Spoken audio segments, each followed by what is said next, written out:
Hello, I'm Alison Purgiel, Lead Librarian at the Norton Shores Branch of the Muskegon Area District Library. Thank you for joining me today to talk about using Ancestry Library Edition from home while we are all sheltering in place to stay safe. That's right, this is some good news for family history researchers. Ancestry Library Edition is temporarily available to you from your home. Are you ready to get started? Let's begin by going to the Muskegon Area District Library's webpage at maddle.org. On the Maddle homepage, go to the menu bar at the top of the page and hover over Books and More. When the pull-down menu appears, click on the option to Learn and Research. When the Learn and Research page comes up, you will see the Ancestry Library Edition logo down on the right-hand side. Now is the time when you will want to have your yellow Maddle library card and PIN handy so that you can log in. Your PIN should be the last 4 digits of the phone number on your library card account. If you aren't sure or can't remember what those 4 digits might be, you can easily use the Maddle contact form for assistance. Just head back up to the toolbar at the top of the page, hover over the I Want To option, and when the pull-down menu appears, click on Contact Maddle. A form will appear for you to send a message about your PIN or any other assistance you might need, and you can submit it. You will hear back from a Maddle staff member shortly. Once you have your library card number and PIN handy, come back down to the Ancestry Library Edition icon here and click on the blue highlighted word Here. Up comes a page from the Lakeland Library Cooperative, of which Maddle is a member. This is where we put in our library barcode and PIN number. The top box takes your 14-digit barcode that starts with 21368.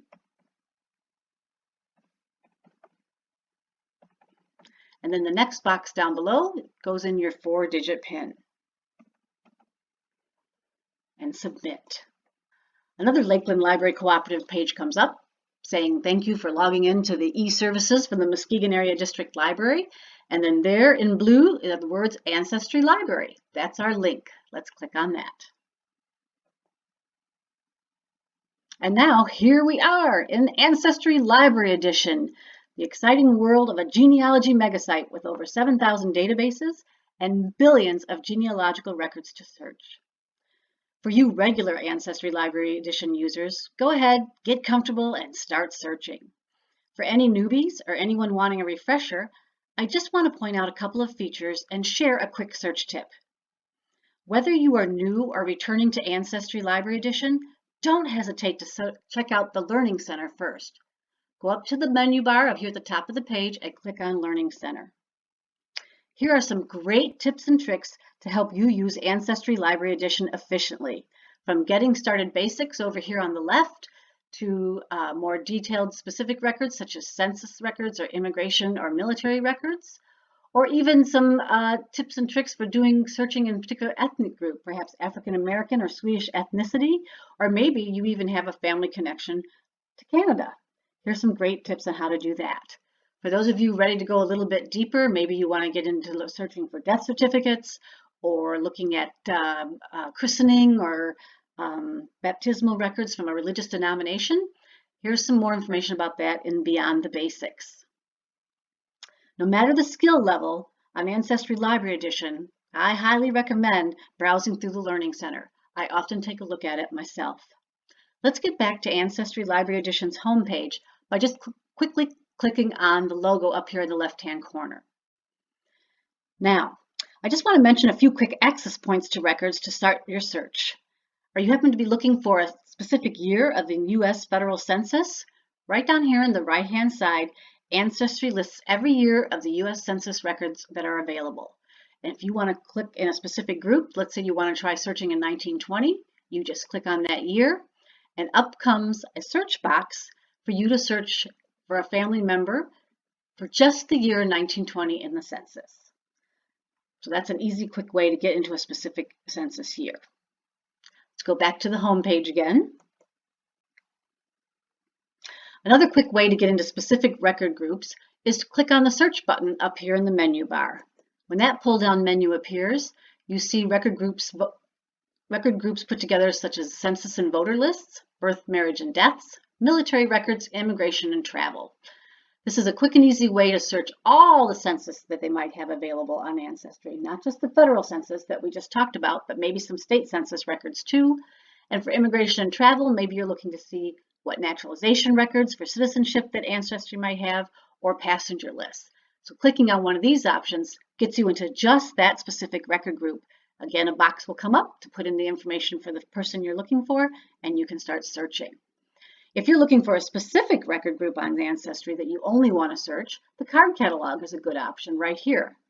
When you click on that, two boxes come up to search. You can put in a specific title, but I recommend using the keyword search unless you know the exact title, because if you don't have it in the exact way it's actually titled, it won't come up.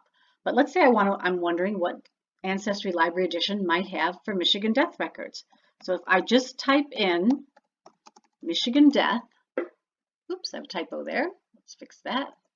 Michigan death, and then do a search. Up's going to come up a list of databases that Ancestry has that have some type of Michigan death record in them. So that's one way to use the card catalog. Now, if we go back to the home page, I just want to share another thought for you. If you don't have a printer at home while you're using Ancestry away from the library, or if you don't want to save records to the device you happen to be using, you do have the option to receive records at home via email. You can send a record to you via your email and then open it up at another time that's more convenient to you to either print or save to another device. And right here is a click to a 5-minute video that tells you how to do that. It's very simple and easy, and the option to email is also on every record image that you'll be looking at. So that's a great way to save records that you can't print at the moment or you don't want to save on the device you're on. Finally, one quick wildcard searching tip before I send you on your way. For those of us with common family last names like Johnson or Anderson or Olson, we often see records with those common names spelled with a different vowel at the end than we are expecting. Or we often see where indexes have been created where fancy or illegible handwriting caused a name to be spelled wrong. In Ancestry Library Edition, you can do wildcard searching by using wildcard characters. For example, let's go into the 1930 census. And let's say I'm looking for a family member by the name of Henry Johnson. And I see it spelled both ways, so I'm not sure how the family was using it back at the time. Let's start with putting Henry's first name in the first name box. And in the last name box, let's put in just the first 5 letters of the last name, Johns. Now, I'm not sure how the rest of it's going to be. Is it going to be En or On?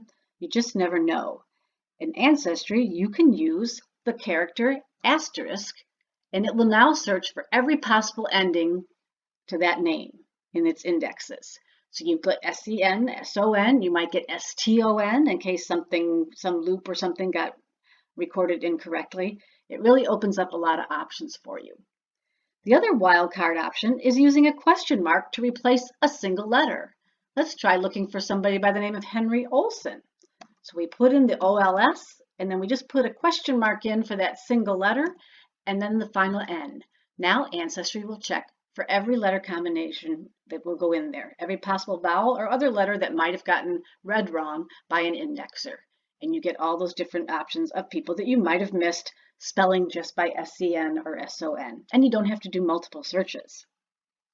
So don't forget, if the name and other information in a search result looks like a possible match for your family member, but it's not spelling the last name like you were expecting, go ahead, take a look at that record and make sure. Spelling errors made by record keepers back in the day or mistakes in current indexing happen all the time. It's always worthwhile looking at something that looks promising because it just could turn out to be the person you're looking for. So those are my few quick tips and tricks to get started using Ancestry Library Edition from home. I hope you take the chance to enjoy this unique opportunity to use Ancestry Library Edition at home in the coming weeks. The Muskegon Area District Library serves the community with 10 local branches, and we're open 24/7 with access to many digital resources. Please visit maddle.org for more information. Thank you.